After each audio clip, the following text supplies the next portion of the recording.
14ই ফেব্রুয়ারি, যাকে বলা হয় বিশ্ব ভালোবাসা দিবস। কিন্তু প্রশ্ন হলো, এটা কি সত্যিই ভালোবাসার দিবস?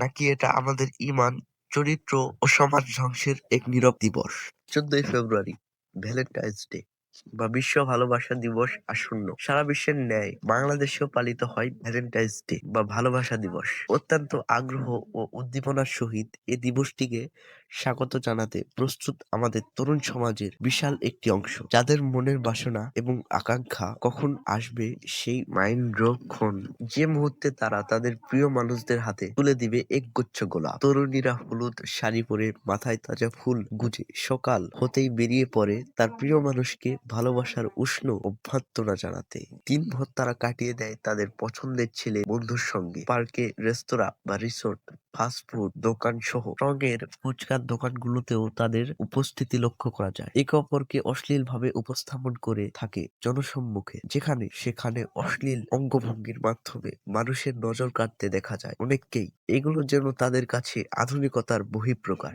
অনেকেই আবার নিজেদেরকে লিভ ইনে জড়ানোর জন্য এই দিনটিকে বেছে নেয়। এ ধরনের নির্লজ্জতা ও বেহায়াপনা ইসলাম বহির্ভূত কাজ। বিবাহের আগে তরুণ তরুণীর পরস্পর দেখা সাক্ষাৎ, কথাবার্তা, মেলামেশা, প্রেম ভালোবাসা ইসলাম ধর্মে সম্পূর্ণভাবে হারাম। তাই বিশ্ব ভালোবাসা দিবস ইসলাম কখনো সমর্থন করে না। ভালোবাসা মানুষের স্বভাবজাত একটি পবিত্র অনুভূতি। আল্লাহ তাআলা স্বামী স্ত্রীর মাঝে ভালোবাসার সৃষ্টি করেছেন।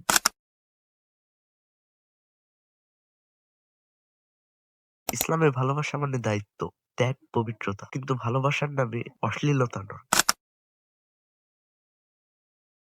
ভ্যালেন্টাইন ডে-র উৎপত্তি কোনো ইসলামী বা মানবিক উৎসব নয়। এর শিকড় রয়েছে খ্রিস্টীয় রোমান সংস্কৃতিতে। 269 থেকে 270 খ্রিস্টাব্দ। রোমান পাদ্রী সেন্ট ভ্যালেন্টাইন গোপনে বিবাহ ও প্রেম চর্চা, মৃত্যুদণ্ড, স্মৃতিচারণ দিবস ঘোষণা একটি ধর্মীয় কাহিনী ধীরে ধীরে রূপ নেয় যৌনতা, বাণিজ্য আর উন্মাদনার উৎসবে।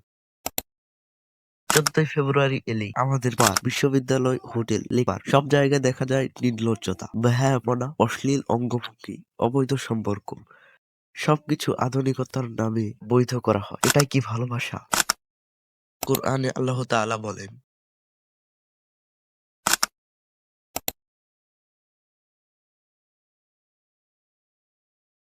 ইসলামে বিবাহের আগে প্রেম, শারীরিক সম্পর্ক, একান্ত বিলাসিতা সবই হারাম।